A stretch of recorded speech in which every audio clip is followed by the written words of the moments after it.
citizens to join in united prayer to acknowledge our dependence on God, give thanks for blessings received, request healing for wounds endured, and ask God to guide our leaders and bring wholeness to the United States and its citizens.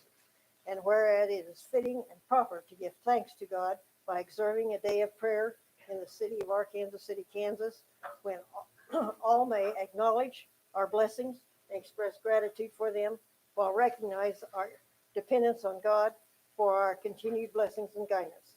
Now, therefore, the mayor of the city of Arkansas City, Kansas, does hereby proclaim Thursday, May 1st, 2025, as a day of prayer in Arkansas City and encourage all citizens of the city of Arkansas City to observe this day in ways appropriate to its importance and significance, and recognizing this year's theme, pour out to God of hope and be filled.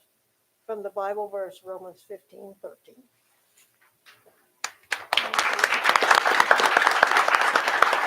Thank you, Commissioner Philman. Okay, recognition of visitors and staff. Randy, do you want to read this one? I can. We're not doing the music week thing? No, nobody's here. Okay. So we're very fortunate to have the staff that we have. We've had a number of staff members this year win awards from their peers, and we have another one. So on March 20th, 2025, during the 75th Annual Spring Conference of Certified Municipal Clerk Finance Officers Association in Manhattan, our very own Tiffany Parsons was honored with the 2025 CCMFOA Rookie of the Year. This statewide recognition celebrates outstanding new professionals in municipal government, and Tiffany's selection out of hundreds of eligible clerks and finance officers across Kansas is a significant achievement. Tiffany has served the city of Arkansas City since 2022 and was promoted to city clerk in early 2023. In that time, she has demonstrated exceptional leadership, professionalism, and a strong commitment to our community. Whether leading efforts to make Arkansas City the first Purple Heart City in Cali County, implementing downtown revitalization initiatives such as common consumption, and being part of the Merchants in Motions, supporting city boards and staff, Tiffany continues to go above and beyond in service to our city. So please congratulate Tiffany Parsons on this well-deserved honor and recognizing her dedication in growing leadership in municipal government. Thank you, Tiffany.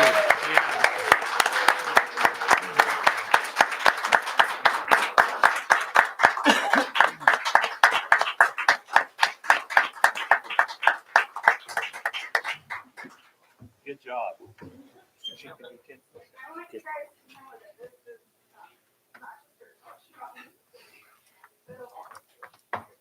Yeah. She can do 10 push-ups.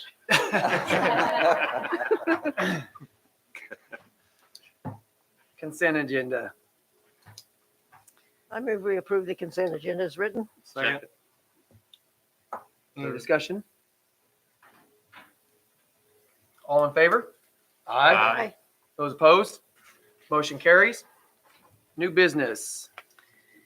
City Manager Department, item number 1 is a resolution authorizing the City of Arkansas City to approve an extension of licensed premise at the Sandbar to allow a parklet hospitality area on public property located at 408 South Summit Street. And I know Brandy's here today. So I know we talked a little bit about some provisions during work session. I don't know if you guys have thought any more about that or have any opinions. Anything you want to add to the ordinance as it stood? How long will this go for? So this would be permanent. I mean, it doesn't renew every year or? Mm-mm. Okay. No. Did we have anything in there about reflectors? So I listened to what we talked about, and I did pre-wrote a section about maybe traffic buffering measures, and that would include reflectors and the possibility of adding things like some sort of fencing or barricade or potted plants or something that would kind of serve as a, hey, there's something here. There is that 4 feet buffer between the street and then where her actual seating area will start. So 4. Did I say 4 feet? No, no, I'm talking Oh, about yeah. number 4, down, Yeah. Um, down. Again, it's number 4 under that. We moved it, so it'll be so 4. yeah, we amended the agenda. A little further. So you'll go start at the bottom on item number 4. Yeah. There we Oh, go. yeah. And then we'll go back through and I'll be on that. You got a lot going on. Approximately how many parking places will this take up? So 4, but it may not always. So the reason she's asking for this is primarily for the option, if it's nice out, to be able to set some seating out for those that want to be outside. Sometimes the bands get really loud. There's others that, with her having a catering license, it might be nice, I think, like I said, to set out and enjoy a beverage and have a meal. I don't know if Brandy wants to talk or not. And she's said, I'll do whatever the commission thinks is best to have this. So she's willing to work with. You need to come up here.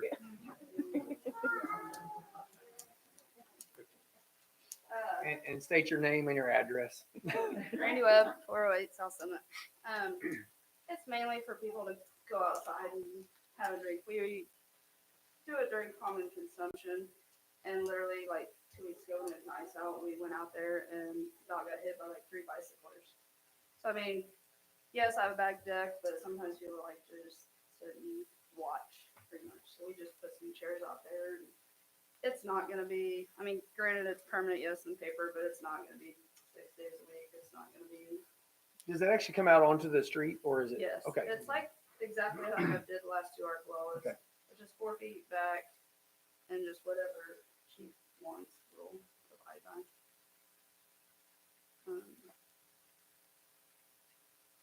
So Chief, would we allow her to start it off that way and then if came up with a new suggestion or idea, we could pass that through or, just let her know because Whatever the commission decides as far as a effective barrier, just form to partition off from traffic. The thing with the barriers, which I know we talked about seeing that one, but that's gonna be all day, that'd every be day, solid. sitting You there. can't move them. It won't be where I moved it in, and that's another thing, I don't really have storage to put a big, like, boards and that pull out there and pull back in, it's mainly just probably gonna be the barricade of some sort, whatever you guys decide, and chairs. Could we do like the city's got those, we could probably even help out with that, but the barricades that have stripes and then they've also got the reflective glass on them. And then, she just got 2 of those because those are 6 foot out. So I don't think they may need a little longer. We'd have to put them at an angle. So there, It's pretty noticeable because the first 4 parking spots, there's a big gap between because of the townhouse. So that first one will be very noticeable for traffic. And then I guess my other question is, or my other suggestion would be, when you put those up, because it's the northbound traffic we're worried about. If you park your car, Yeah. first parking space, that way your car will get hit before anybody else. That would be fairly permanent. How many people are you gonna be able to seat? We've had it out there at Arkalala. I mean, granted we didn't see, but I would say 25-ish. Okay. Maybe it's standing. I mean, on a normal Thursday, there's 5. Chief, is there any occupancy regulations concerning this that you know of? Okay.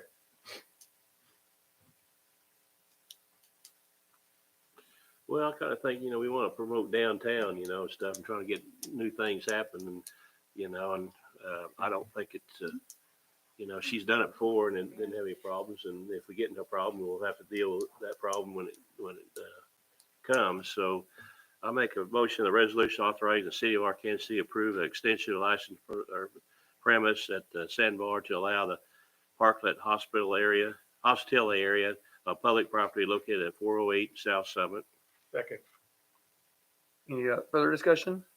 If If we allow her to do that, then are we also going to allow any other that is in that common consumption area to do the same thing? I would think, like if the pool hall or somebody wanted to, I don't know why we wouldn't. Okay. If they, you got it book car off as well.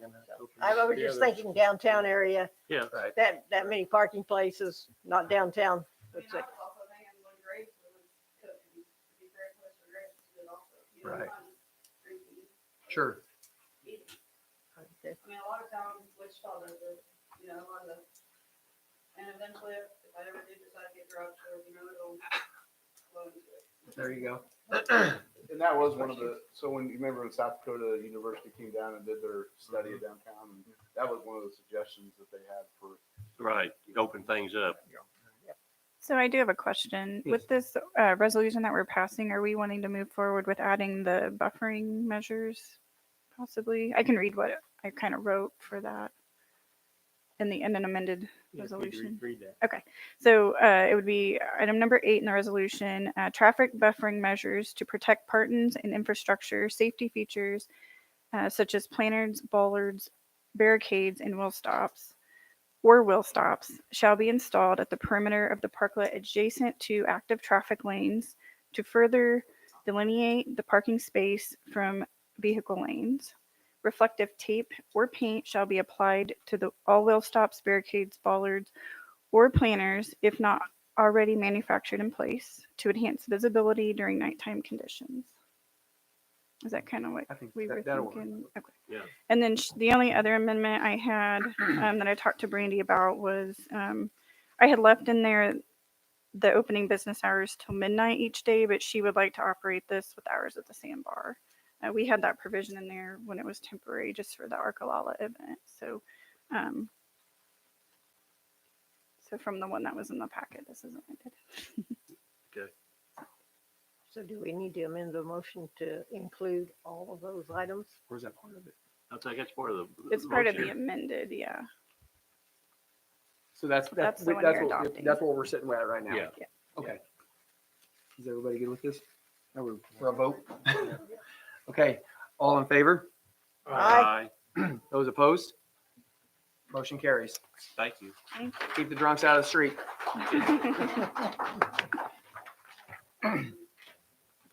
Number 2. A resolution authorizing the city of Arkansas City to accept a proposal from Kuhn Mechanical for the installation of a new sewer line to service the ARC Travel Center complex for an estimated amount of $545. Let's try that again. $545,000, $250,200. So, as you know, Q Mechanical is going to be doing the emergency repair that's going on in the tracks at F Street. And with that, because we have to get permitting and from the railroad to do all that. And then also there's going to be a special directional boring company coming in to work that's experienced on working under railroad tracks and stuff. And so since that company equipment's already going to be in town, I asked Coons to put together a proposal to do the other project that we need done under the tracks, because we wouldn't have to pay for a separate mobilization of that equipment. They already be here and can do it all at the same time. So that's kind of where how this project came up. We know it's going to have to be done here in the near future because it's slowly moving forward, but the travel center is starting to go up and they're going to need that sewer line in place soon. So that's where this came from. And they'll work the two projects together and do the under track boring while the company's in town. So we have that single mobilizational cost. Any questions? No, it's got to be done. Yeah. I make a motion for a resolution authorizing the city of Arkansas City to accept a proposal from Kuhn Mechanical for the installation of a new sewer line to service the ARC Travel Center complex for an estimated amount of $545,000. 5,400. Let me try that one more time, Tiff. $545,252. Subject to fee fluctuations. I'll second that motion. Question, ready? That other sewer line that's got to be fixed, they're gonna fix that too?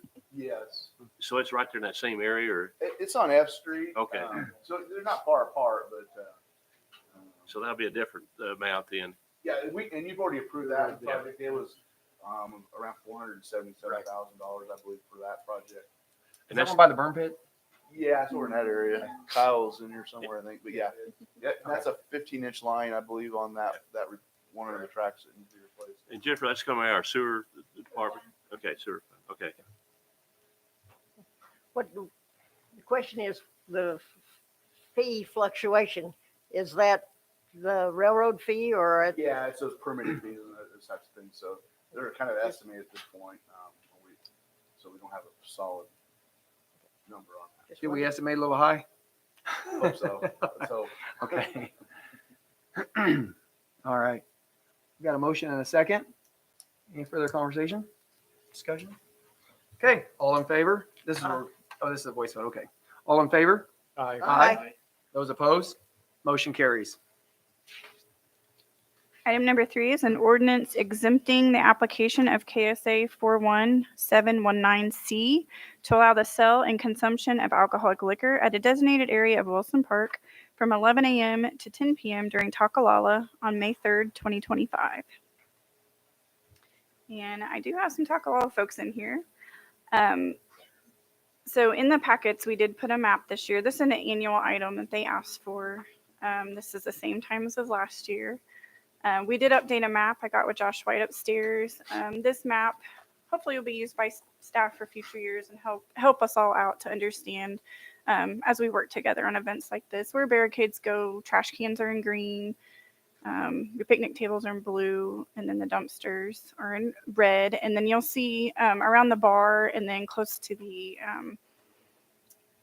tennis courts, there's kind of a roped off area. That's where that beer garden is going to be. And the reason part of it's going into the tennis courts is because they are going to have cornhole tournament. And some folks would like to enjoy their beverage while they play cornhole. So only adults over the age of 21 will be in that area. And then they might use the outside for those under. So I don't know if anyone else has any input on that.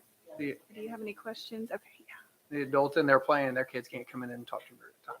No, but if they want to come out and play, like if there's a rotation, they would have to leave their drink in the bar area. And Takalala will have someone at the gate checking IDs and things Now, like that. I see there's a barbell kind of area there. Yes. So they do have an area where they can walk back and forth. Yes, so there will be an opening probably at the corner of that towards the, I don't want to say the front of the rotunda, but kind of where the overhang of our pavilion is there in the middle. So but they'll be- Yeah, I don't know if that's a thing with the cornhole, but to be in the bar area to play cornhole, they would have to be 21. And so that's just kind of where the direction we're going. So, I mean, I hate that that's not fair. Right next to it. I'm just wanting to know what the rules are in case I'm. Yeah, right there you go. I think we left it open so that can be fine tuned later. But yeah, we're gonna do everything we can, make sure anybody under the age of 21 is not in that bar area. So yeah, I think we can hammer that out. Thanks for the map. Yeah. Thank Josh. He worked hard on that. So except for that new addition, everything is the same as the last couple of years. Well, as of last year, because they moved their time last year.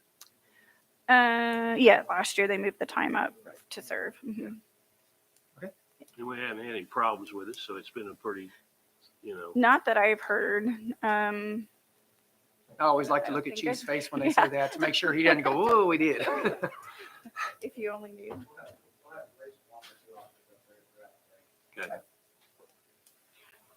Jill, will there be security, somebody checking IDs and stuff at the beer garden? There'll be Takalala, like Tammy, I know is gonna set it at one of the games. Okay, okay. I didn't know if maybe you get in And they'll college. all have they'll have a band. So they're kind of running it like our common consumption area. They're wanting plastic cups in the bands so that we don't have glass cleanup, all kinds of stuff like that. So, and I believe the sandbars Gypsy Bev's doing this one. Yeah. So Gypsy Bev cups. it'll run like it has in the last. Yeah. Yeah.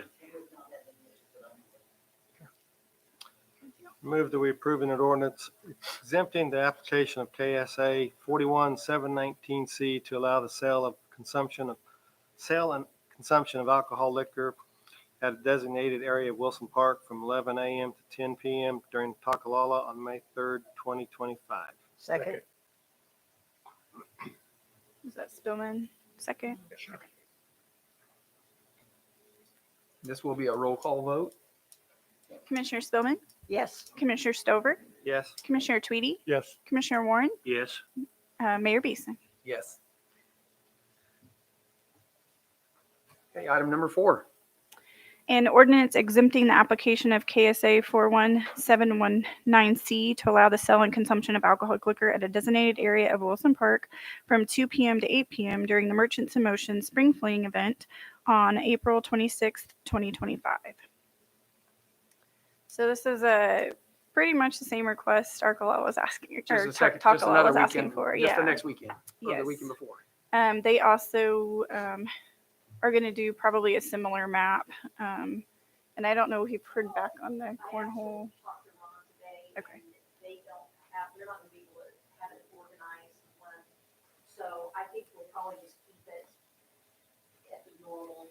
The normal bar We may area. set some cornhole boards up there for people to play, but it's not gonna be an organized tournament, so we're not gonna. Okay.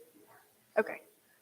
So their barrel garden will be closer to the rotunda and not encroach into the tennis court area, is what she's saying. We go up where the lines join the two, Mm-hmm. we'll go up to where that walking path is.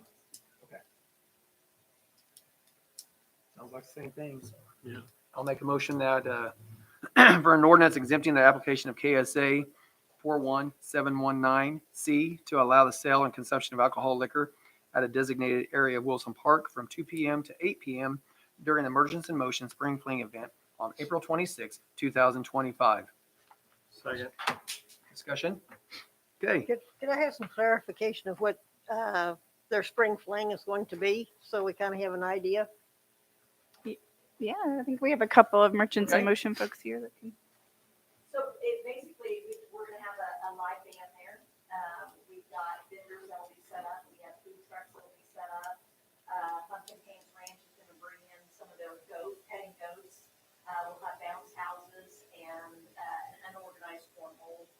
And then the barn there at the band place. But the band will be playing almost the entire time. and this is a 6-hour event. 3 to 7, 4 hours. Well, I thought it was 2 to 8. That's Oh, okay, that was for, yeah. that's what they asked for the alcohol, so they can, as people start coming over. Yeah.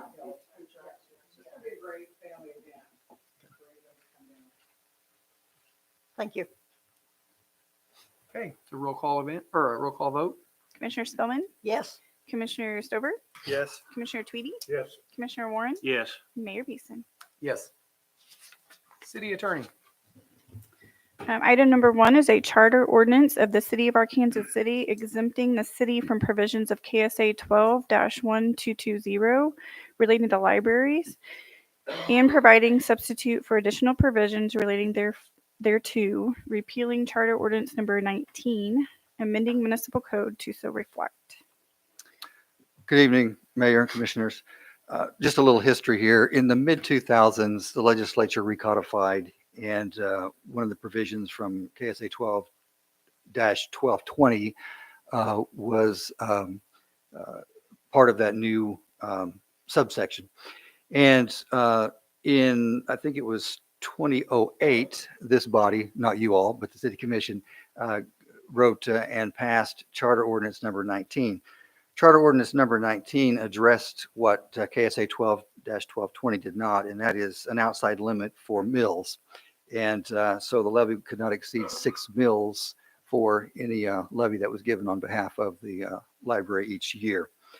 What this ordinance does is it repeals that number 19 and asks for a new charter ordinance. Then the difference between what we would have is just simply that Charter Ordinance 19, the annual levy was the responsibility of the library board. It changes from library board to the Arkansas City governing body. And the still the 6 mills is still the outside limit. The process is still the same as far as budgets being prepared by the library trustees board. It was just when it comes before the commission would have the final say on what that outside limit would be. And we have 2 people that would like to speak. 2 people that signed up to speak on that topic. I don't know if there's others, but Okay. there are 2. One thing I might clarify Go ahead. too, is a little different than in 2008. The revenue neutral rate is in effect now, that wasn't then. And that, and the mill, the levy, the library, for the library is combined with the rest of the city's mill levy. So if the mill is allowed to stay at 6 mills all the time and not, especially the last few years where the property values, we've all seen 16% last year. I think the year before was another 16. I think we probably might see an 8 or 10% increase this year. It's going to affect how we can levy for the fire department and the police department too, because if the library is allowed to continually levy 6 mills no matter what, it puts a crimp on what the rest of the city can levy.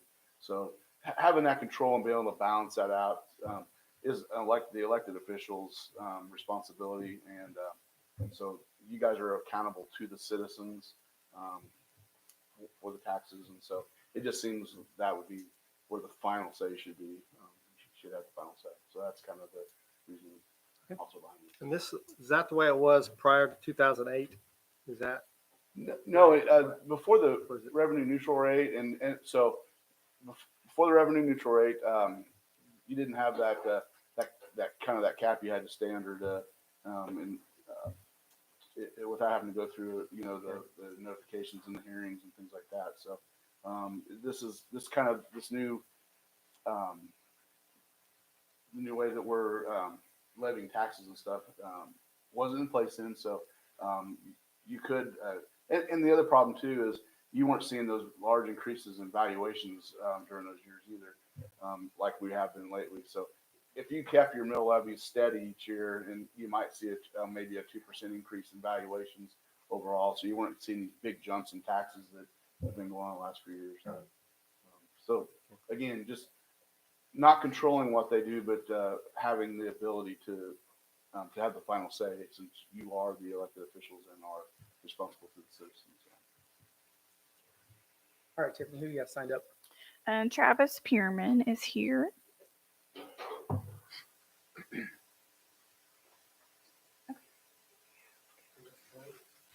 5 minutes. Commissioners, Mayor, thank you guys for the opportunity to speak. First of all, I'd like to congratulate and commend you guys for the efforts you're making to be financially, your fiduciary responsibility to the taxpayers, to the community, to the city. I think it's great what you guys are doing, and I fully support the amendment. I think it's important for everybody to keep in mind that it's hard to look the firefighters in the face and tell them you can't have the budget you're asking for, but another department in the city can, just because of an interpretation of a charter. In my reading, it should be interpreted the way you guys are amending it anyways. So I see very little real change happening here, except for maybe legal clarification if attorneys were ever to be brought into the mix. That being said, I'm really proud of you guys for taking the incentive to cut costs across the city and for everybody to tighten their belts a little bit. And so I appreciate that. One thing that I think I would like to have considered is I was a staunch opponent of the legislation that they wrote to separate themselves from the charter to become a regional library system. I felt the legislation was very poorly written and put the taxpayers in a terrible bind without any ceiling or limitation. So in order to strategically avoid, hopefully, there's no guarantee that they won't go back and try to do the ballot measure again, I think that it would be imperative for lines of communication to be opened up between not just the library, but all departments and the commissioners, and to have real conversations about what is needed and maybe concessions being made. The last thing I want to see is them go back and then try to build a $20 million facility that we can't afford as taxpayers. So I think an open dialogue would be a wonderful thing to have between everybody if you plan on keeping the library around. I know that they rent the building for $1 per year, and I don't know how much of the responsibility, maintenance, and repairs are to the city versus their budget. It could be 100% and zero. I don't know what the ratios are. Maybe that's something you guys could consider in years going forward as budgets become more available. Maybe that would incentivize them to not want to go and spend $20 million of money that we don't have. So that would be one thing that I would just really hope that there's a line of communication, because even though I'm an opponent of a lot of the legislations and pretty much anything that raises taxes unnecessarily, I do think that the library can serve a good purpose to the community. That being said, I think it's also imperative for the library to continuously reevaluate their product offering and services that they offer to the community. In an ever-changing landscape of the internet, data, information availability, I think it's important, just like any company would do for a product offering, to constantly reevaluate the sustainability of their service, what they're offering, and the price value return on that. And so I would say that that's something that they should do. Like I told them earlier today, I spoke with one of the library board members, and if the community ever got free internet, it would be much harder for them to justify their position to stay open unless they expand, unless they stay up with product offerings that they offer the community. So that's my hope, is that maybe communication will be had, that they constantly reevaluate to do a good job for the community. And that's, I guess, really all I have to say, except everybody, all departments should be taking a cut, and from my understanding they are. And I don't know if there's a floor to those cuts, but I know that it can be awful hard to plan without knowing the floor of what you're going to spend. I mean, I don't think anybody should ever expect to get everything they ask for, but at the same time, I also think it's helpful to know whether you're going to get anything at all. And so that would be something that I think would be helpful to the library. I'm not anti-library. I'm not anti anything. I'm just pro Arc City citizen. And I'm really commend you guys again, and thank you very much for taking the hard steps to cut costs. It's not a popular thing to do whenever you start cutting from different departments. Everybody hates it, but the community, you can rest assured, needs it. And we thank you. So thank you guys very much, and appreciate your time. Thank you, Mr. Thank you. Lloyd Colston.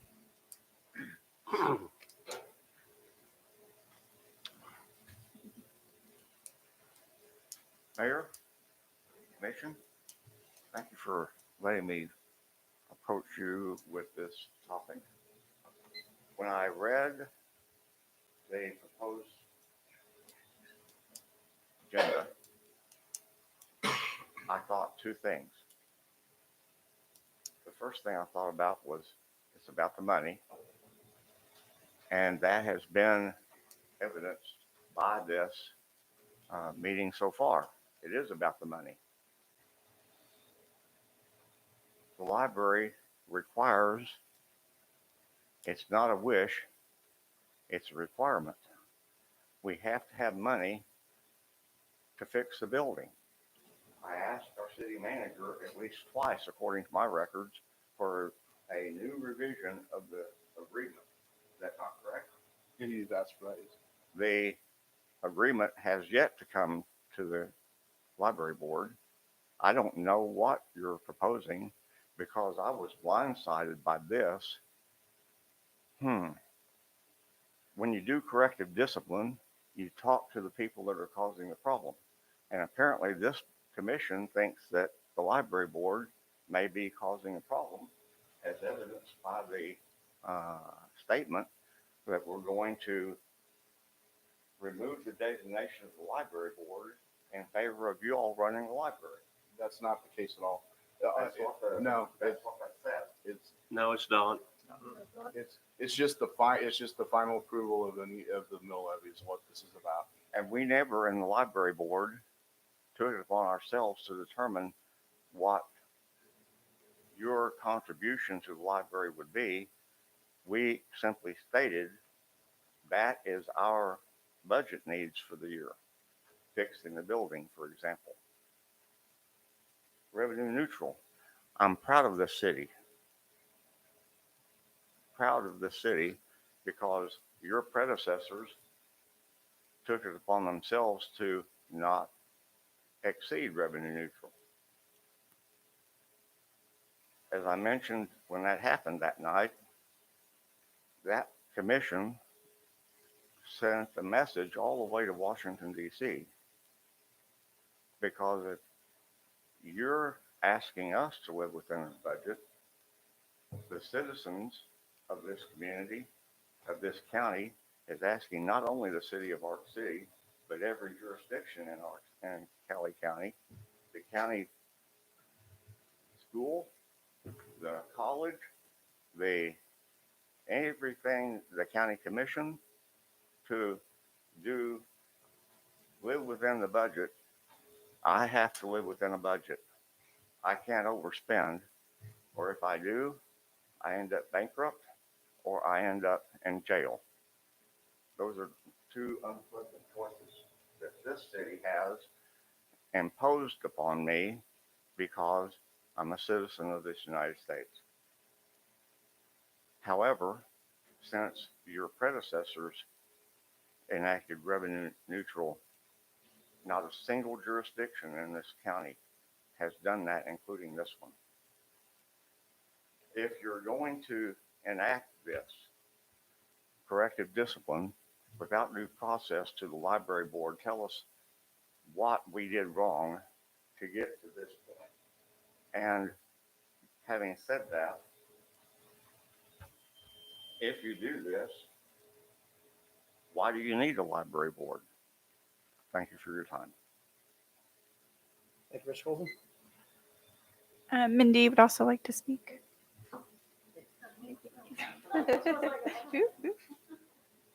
I wrote mine down because I want to stay within the time limit. If I don't know the law.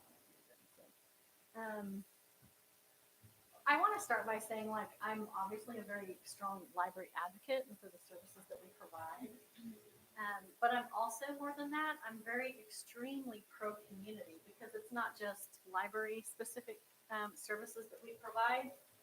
It's community services. We see all kinds of different people come into the library and we see them firsthand. So just keep that in mind. I'm not trying to say, rah, library's number one and we should be the most important thing to consider. We just are really wanting to be at the table and we want to be involved in conversations.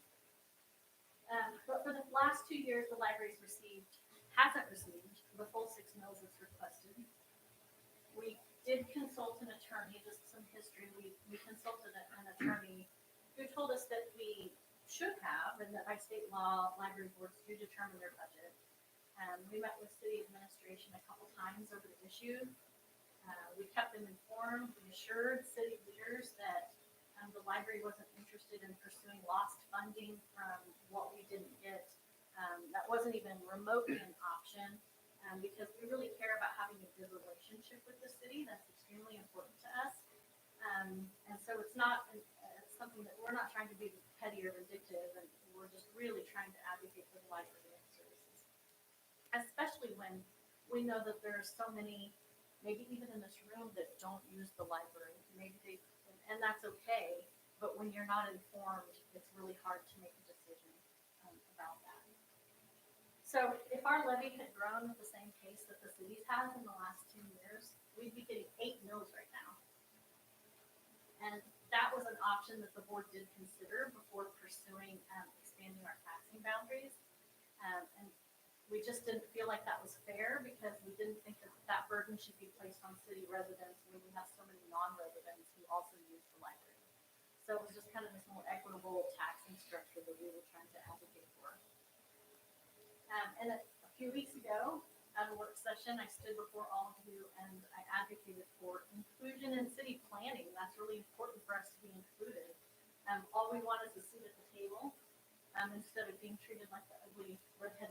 pile that no one wants to claim. And I stand here now because I'm still advocating for the same thing. But now the library is being met with the proposed charter ordinance change that's placed on an agenda, no prior communication, no heads up, no invitation to talk. And that's just not collaboration. And it's not transparency. And so every year I stand before you, I give the library's budget presentation. I've done this for over 10 years as the director. You see our usage statistics. I give our line item budget breakdown. And I rarely get very many questions or concerns when I do that. But now, rather than having an honest conversation about what it takes to keep the library operating and responsive to the community's needs that we witness every day, we're looking at rewriting governance and taking away authority from a board that you appointed to oversee us. And I've been told two different reasons for this change. It's the revenue neutral rate, and I understand that, and the fact that library boards are appointed and not elected. And I get that to a certain degree also. But revenue neutral rate was passed in, I think, 21. And before that, the library never had a problem getting its full 6 mils. We always got what we requested. And R&R doesn't require cutting funding. That's not its intent. The intent is just transparency. If a taxing entity plans to exceed R&R, which is it's needed due to inflation, project needs that might come up, it just has to hold a public hearing and inform the residents. That's it. I do understand the importance of fiscal responsibility. I really do. We've made all kinds of cuts. We've made all kinds of changes to all kinds of things at the library over the years. And so we do understand that we've had to make cuts to things that we know we need to cut. But R&R doesn't stop you from funding your priorities. It just asks that you're honest with the public about what those priorities are. That's all it is. I could go on about how I think R&R is a scam, but that's a different discussion. So there's an argument that's been circulating in the state legislature, and it's apparently made its way down to the local politics. Sorry, do I have just a little bit of extra time? A lot. Okay. And it's just that, I don't have very much. You're fine. And it's just that unelected boards aren't accountable to the voters. So I think that that's just, that's not an oversight. The system that the city chose years ago when it established a library under Kansas law, it was set up that way. That's state statute. It's not like we're trying to be sneaky by trying to come in and say, this is the budget we want to set, and by golly, this is the budget we need. It was designed that way. And it ensures that library funding is made by people who know the library. So just because someone's not elected doesn't mean that they're not accountable. Library board members are appointed by the people who are elected. And by law, they serve transparently. They meet publicly. We're subject to CORA and COMA laws the same as any other governing entity. And if my board felt like we needed less than 6 mils, I think they'd say something. I would say something. But I think it's pretty clear that over the last few years, we've made it very clear that we need additional funding. And we've needed it for a long time. And so that's why we always ask for the full 6, because it's the only way we can not just capture the additional tax valuation, it's the only way we can get any additional funding. Otherwise, we're stuck. And the ordinance as it's written, it does, as Travis mentioned, it removes any floor for funding. So if the commission decides to lower the mill levy from 6 to 5.5, which is what has happened this year, about 5.5, or even what if you decided to lower it to 4 mills? Like there's no bottom end about like what is the range that we would be allowed. And there's no mechanism to stop that. We don't have anything that could protect us from that. So if we went from 5.5 to 6, or 6 to 5.5, that's really challenging, and that's what we're facing right now. But if we went from 6 to 4, that's devastating. That's huge cuts. That's absolutely not ideal, and it wouldn't work. So I think what this charter ordinance is doing is it's not really creating any stable funding for the library. So it needs to create something a little bit more reliable, and so, you know, I'm urging you to look through it and reconsider what some of that language is and how that could affect us. You've changed the charter ordinance. I'm not even here to complain really specifically about the charter ordinance or what it is. You're gonna cut our funding, and you have cut our, you're not given us the funding we requested for 2 years, and we've no repercussions. We've never said anything. I mean, we don't like it, we might complain about it, but we've never been like, we're suing you. We've never done anything like that. So I don't know the difference between why it's so important to do it now, except that it just legally protects you a little more by adding that in there. I think my biggest frustration is that there was no productive conversation offered beforehand. And it's really just my hope that at the very least, you table the decision. And my hope is that you'll choose something better.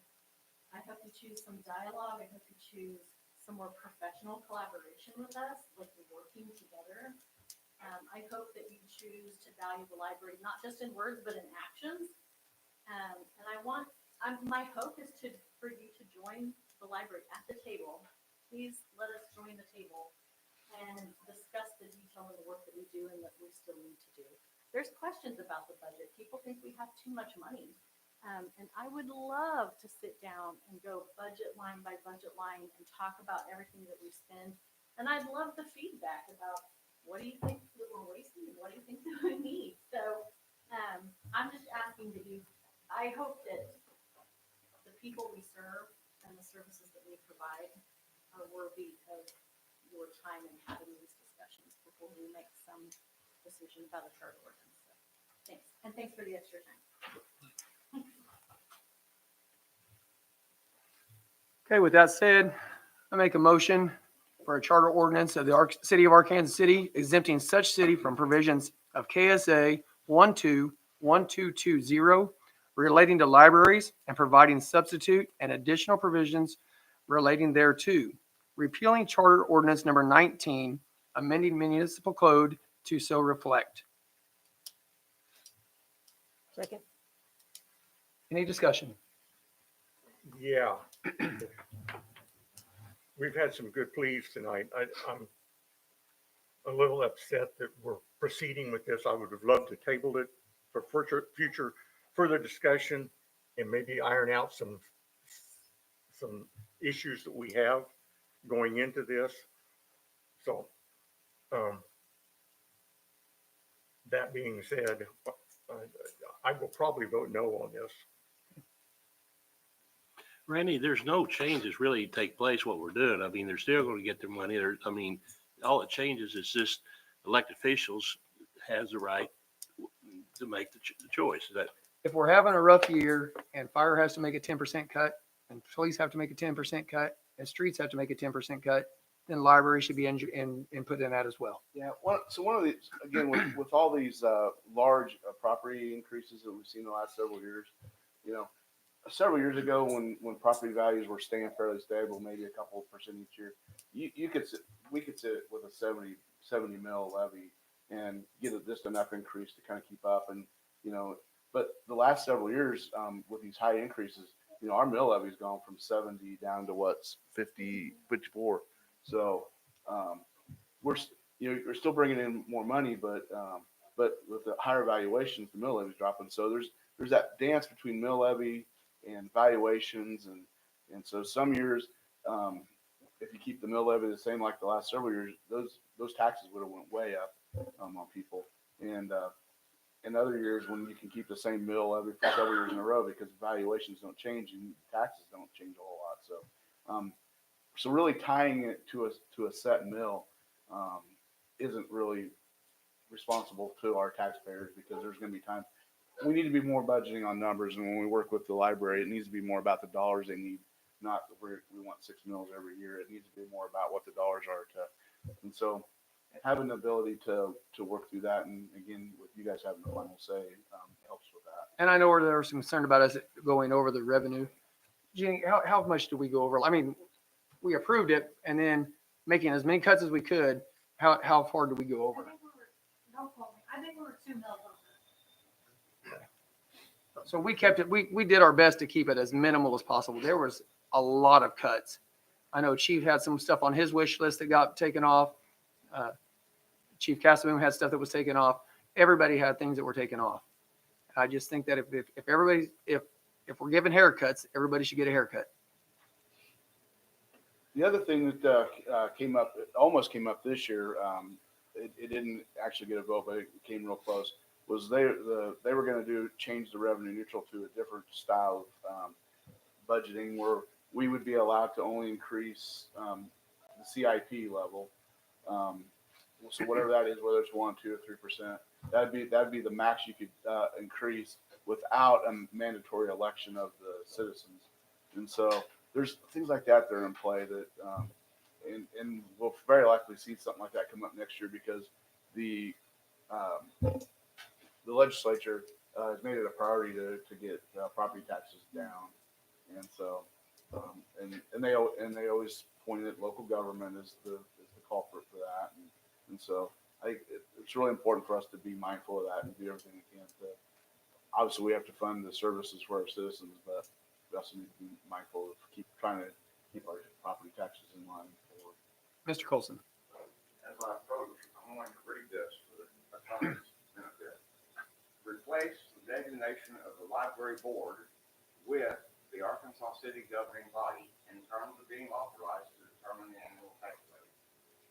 That calls for a replacement of your library board. Now, having said Lloyd, that, that does not. let me finish, please. My taxes caused my house payment to go up $200 a month this year. I'm not happy about this. I should be arguing on the other side of this, but I took the same oath that your police department did when I became appointed to the library board to defend the Constitution of the state of Kansas against enemies, both foreign and domestic. That was the oath I took. I'm serious about fulfilling my oath. When you don't trust the library board enough to make a motion to replace them with you all, then there's a problem.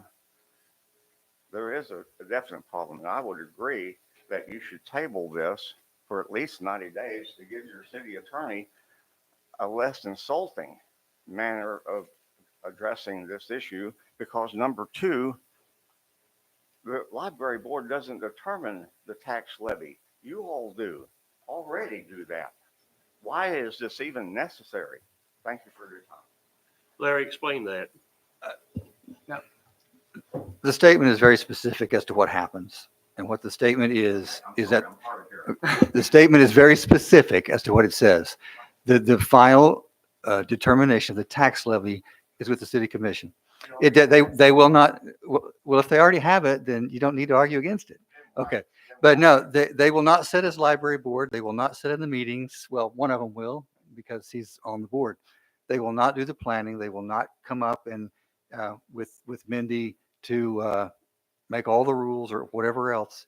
You all will make a budget. You'll propose it. And hopefully we'll have a lot of money and everybody can get what they want. But if not, the city, the only thing that we're talking about is whether the city commissioners make this decision in the end or whether the library board does. That's it. This is unnecessary because we don't have the power to do what you're wanting. The reason it became necessary is because last year there was a question about it. And I think somebody pointed out, it's a legal clarification as to who would have the To final legally say. protect the city. That's right. We already answered That's my that. client. Why is this necessary? Here's the thing about boards. I'm sorry? Here's the thing about boards. Okay. You're on the library board because you love the library. I don't Correct? know if that's true. Chief of police, Mhm. Chief Holloway, he loves the police department. And I love the police he department thinks too. that he gave us a whole list of things that he thought were necessary. And because it's his house, he is invested in that. And so he wants what's best for the police department. Chief Casaboom gave us a wish list of things that he wanted. Right. Because Chief Casaboon, Chief Holloway, and the library board are all biased towards their level, their thing that they're dealing with, that the house that they're building and they're protecting. Mhm. That's where, as a commission, we need to come in and say, Chief Casaboon, we'd love to give you this, but the money's not there, and so you're going to have to make this cut and this cut. Chief Holloway, you're going to have to make this cut and this cut, and the library board's going to have to make this cut and this cut. If it's up to me, we would give everybody everything they have, but we have a limited amount of funds, and we have to appropriate those accordingly. I am a public government employee. I've worked in state, local, and federal levels. I have had my finance department, at the direction of the city manager, tell me, find a way to cut 10% out of your budget. I understand that. The library board hasn't heard that from you, from anybody on this council, from the finance director, from anybody. We have been sitting here. Sounds like you've heard it the last 2 years. We have been sitting here waiting to hear what your guidance is for our budget. We have presented, I believe, a fair budget that says this is what it's going to take to pay for the upkeep on new library. And how many times has this commissioner heard me say we need a new building? He's tired of hearing that from me. He is tired of hearing that from me. I'm sorry. This proposal is flawed. I would encourage you to give a 90-day pass on it and let the city attorney draft something less insulting. Thank you. We'll have one more. I'm sorry, Lloyd. We'll have one more question or comment. Yes, please. My name is Shauna Allison, and I am the library board president. I think the thing that Mindy pointed out was that we just want open communication. She saw the agenda that we were on it, and we were not given notice of that at all. That's why she asked if we could postpone this until we can all get together as adults and discuss the options before any decisions made. We do go over the budget all the time. You guys do have the final say in the budget. And we never get our 6 meals like we're supposed to. And we're okay with that, and we figure it out, like she said. But until the communication lines are open, and I know they failed because I worked at the hospital and they failed there. And when you can spend money as a city to hire a company to come in and drive your streets to find out which ones are the worst, I can do that for you for free. So my ask is just that you would talk to us before any decisions made. Just have open communication and talk to us about our budgets and why we do what we do, and a thorough conversation, line by line. That's all. And don't just bully your way in and say, this is what we're going to do, and demand whatever it is. Because bullies aren't liked. Oh my gosh. Can I say one? Nope. Okay. We have a motion. We have a second. I'd like to take a vote. Okay. Commissioner Spillman, Yes. Commissioner Stover, Yes. Commissioner Tweedy, No. Commissioner Warren, Yes. Mayor Beeson. Yes. Thank you. Motion carries. City manager updates. Okay, so we gave you guys a preliminary budget schedule. And we had a retreat down for May 30th for the employees, or staff. And then we had a retreat down for June 6th for outside agencies.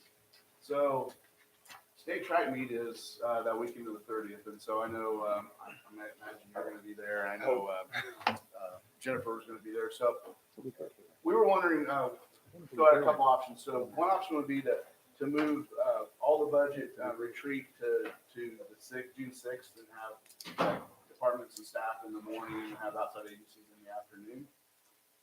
Or the other thing we could do is is just push everything back a week and have, staff and stuff on the, 6th and then do outside agencies on the 13th. So, would any of those options work for you? You want to spend a full day, engulfed in budgets, or do you want to split it up over 2? I would prefer to split it up because that's a lot Yes. of numbers coming at you in a Yeah. day. As soon as split it. So, all right, so we'll get that changed in, do the 6th and the outside agencies on the 13th. So we've got a work session on the 6th. Would we do it before that, after that? Probably after, I mean, it'll be up to you guys, but I would say we'd probably get the commission work session out of the way first thing and then move into the budget workshop.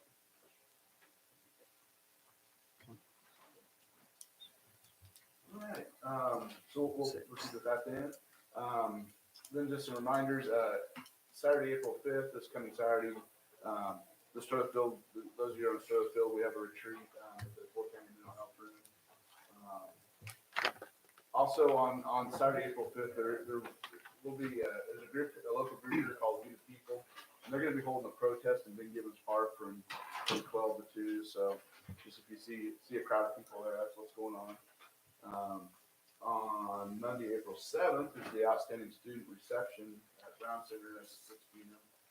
So, The 7th?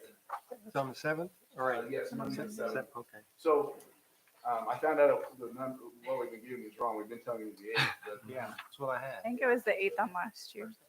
That's next coming Monday. yeah, so Monday at 6. at the Brown Center. Okay. It's at 6 o'clock. Yes. Yeah. I'm not gonna be Easier here. to get to see all the talented young people that have been nominated. And then Thursday, April 10th, from noon to 1, we'll have that 13 Ways webinar. Meet my office and watch it there.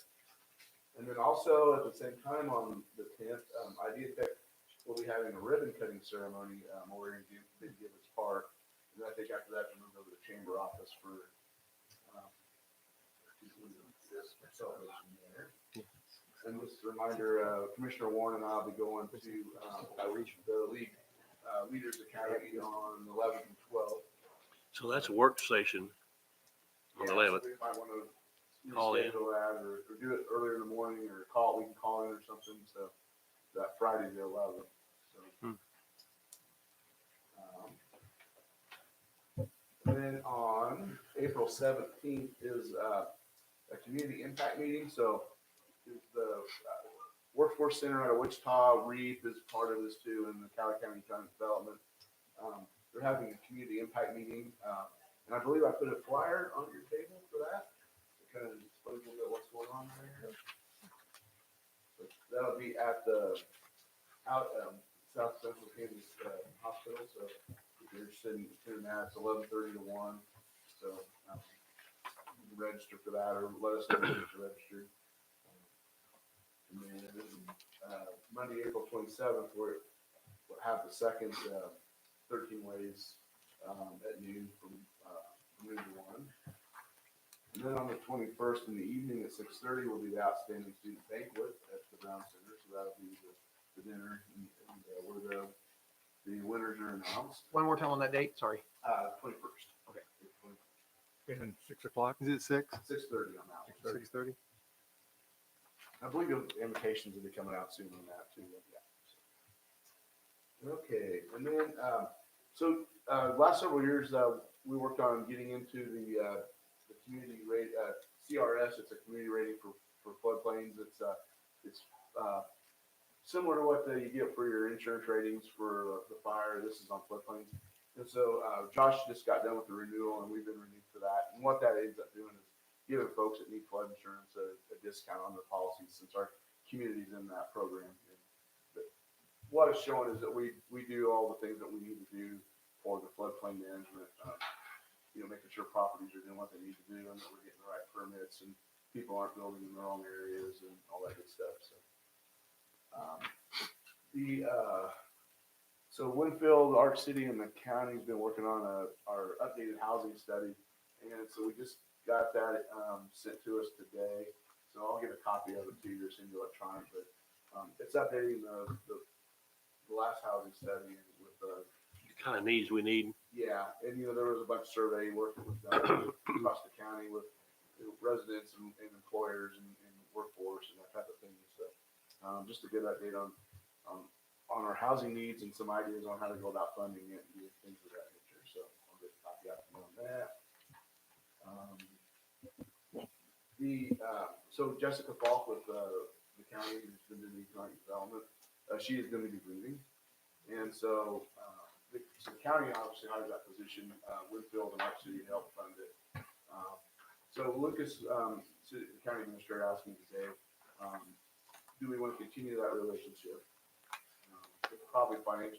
We need to be doing something kind of development wise. We need somebody working it, and I don't know that we can afford to have our own person. So in my mind, it's good to continue with that. But his plans are that if we all want to continue that partnership, that we would. He's going to advertise that starting Friday and try to find a new person close. We would still maintain the individual businesses that contribute now. Yes, yeah. Wouldn't change anything, it's just changing the person, but again, when you lose your director, it's time to, it's a good time to evaluate it. I think it's the right person. Just my thought, but if you have some other thoughts, let me know. And, I also have put the list of the PDC, projects, in front of you, so you can kind of look those over. Again, the East Pressure Zone improvements are moving along with survey work, and we've got an agreement for the property. We set and get the surveys done and get that finished up. So that's kind of that. And then there is also a sheet for the internal projects that Nick tracks. So that's kind of what's going on there. It's right here. Yeah. And then finally, I attended the CHIP meeting the other night, so that's that county health improvement dragon. And so there's kind of an outline of what's going on there on your desk. It's got the different goals and objectives and strategies that are kind of coming out of that process. And so anyway, just something for you to kind of look at and see where priorities on health are for the county. And I believe that's all I have. The street condition assessment, are we going to start talking about that pretty soon? Yeah, so I asked Nick to bring that back and show you guys. So the dashboard, I think the assessment's done, the dashboard should be up and running now. And so, yeah, I'll have him, maybe at the next work session, Okay. have him present that and show what's going on there. I think some of the projects they're planning on doing, some of the mill and overlay, are priorities within that program. So.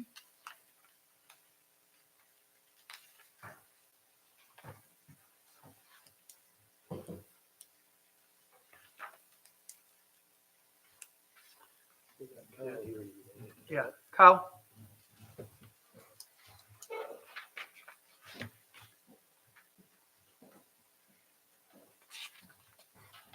Good evening, Honorable Mayor, members of the commission. I'm here to present something. At the last commission meeting, a member of the public, Mr. Steve Young, he come up and he expressed concerns about a project our distribution and collection crew was working on. And it was over on C Street by the canal. A driveway had to be cut to fix a main break. And I would like to address some of the concerns he had at that last commission meeting. I've annotated them, and I'll just go through them as he presented them to the commission. One of his main concerns was the timeliness that the crew was spending getting to the project. He did mention 3 months had gone by, which is true, but in that time we had contacted the homeowner. We had expressed, hey, we're still with you. We're working on this. And we had done a temporary solution in that time to fill his driveway up with AB3 to the top. So it was still usable within that entire time. He just didn't want to be forgotten about. We made sure to keep contact with him. And at that time, I do want to mention, we did have 12 holes open at the time from various main breaks. And so we had pressing concerns of holes out in the street that needed immediate attention to get fixed. One of his second concerns was over code and depth. As far as code, that is in our municipal code. According to you guys, all driveway construction shall be conformed to plans approved by the Board of City Commissioners and filed in the office of the city engineer. Permit shall be granted only for work to be done in accordance with this article. So it is really up to the commission and the city engineer, city engineer at the moment. He also had concern with the depth of the concrete.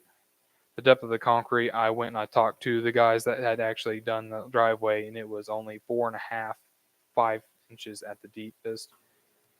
And we did only use 1 2x4 on the side of it as well.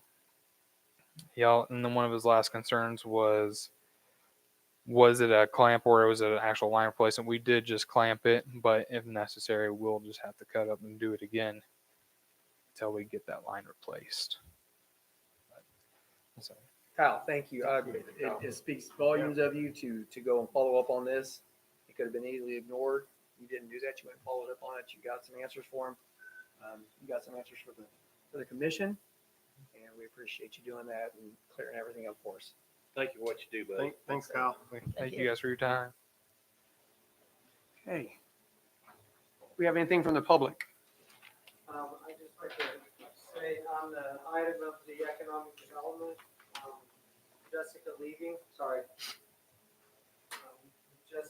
I hope you guys will continue to support that because I feel like economic development is very important for Arc City. One of the most important things I'd say between that and availability of housing. So I would highly recommend that you do that. My 9-year-old daughter sold crochet and bracelets and lemonade and stuff at every one of my concerts and outsold me. She took her money and spent some on curriculum for homeschool, and the rest of it she used to start her own business. She's 9 years old, and she went to the Economic Development Center, and they put her into a contest where she was able to speak and compete with college kids. And so it's helped her a lot in starting her business. And she's now she's got a vending machine company. And I don't know if it would have been as easy for her to do that without some of the input and help from the economic development department and being able to put her in touch with other businesses, you know, to both for mentorship and possible mutual business relationship. And so that was that. And the other thing I want to say is you guys aren't bullies, and I commend you guys for having the courage and conviction to do that. I think the board's responsibility is to oversee the daily operations of the library, and plan a budget. And you're responsible to listen, but you approve at your discretion. And I think that what you did was the right thing today. And but I do hope that communication will continue between those departments. So thank you guys. Thank you. Anything from the commissioners? Make a motion to adjourn. Second. All in favor? Aye. Those opposed? Thank you. I gotta go play pool, drink beer with the undesirables.